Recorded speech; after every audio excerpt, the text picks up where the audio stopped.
22. Jesus was beaten, mocked, tortured, humiliated, and made to endure pain which we cannot fathom, all in the presence of his mother.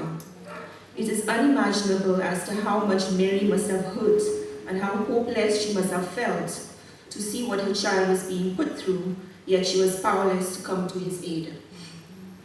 It is said that sons are meant to be close to their mothers, and this was exemplified in the way that Jesus sought to protect his mother even in the last moments of his life. In many instances, it may be argued that Jesus was the only child of Mary, because if he had any siblings, then he would have not had to entrust his mother's care to a disciple, but rather his siblings would automatically assume responsibility for their mother.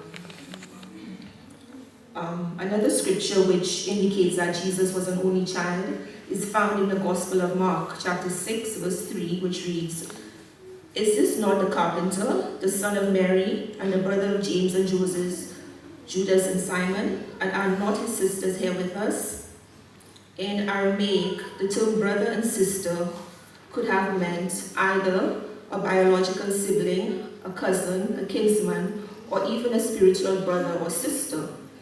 However, if Jesus was merely one son out of many, he would have been referred to as one of the sons of Mary, but he was called the Son of Mary. In those days, the firstborn son was charged with having the responsibility of caring and providing for their parents. Jesus was seen to honor his duty and responsibility up until the very end of his existence here on earth, when he made provision for her care by entrusting the disciple John to look after his mother's well-being after he was no longer here in the flesh. The words, "Woman, behold your son, behold your mother," was a way of ensuring that both Mary, the mother of Jesus, and John, the disciple, now knew their relationship was forever changed. Jesus had, in effect, given his mother a new son, John, and by extension, John, a new mother. The words spoken were essentially words of protection for his mother. By this time, Mary was almost certainly a widow at this point, since we know that Joseph was said to have been advanced in his years, or he was an old man when Jesus was born. I did a little research, and it says that Joseph must have been about 90 years old when Jesus was born, and Mary was about between 12 and 16 maybe. Nothing new under the sun.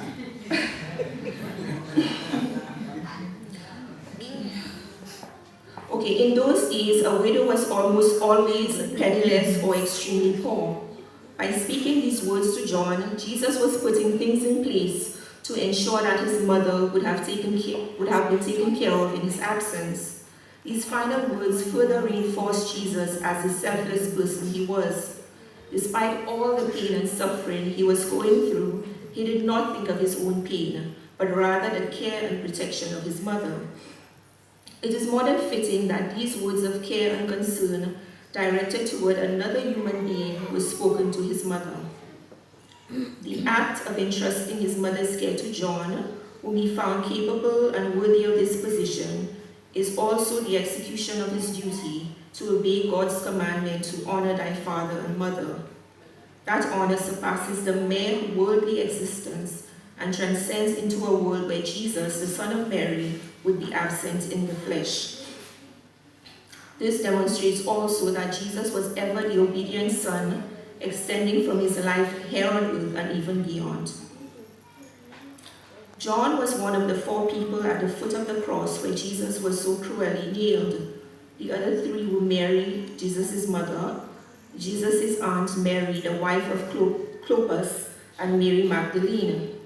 It is said that John was a beloved disciple and friend of Jesus, so it was only natural that Jesus would feel comfortable enough to entrust his mother's care and well-being to John.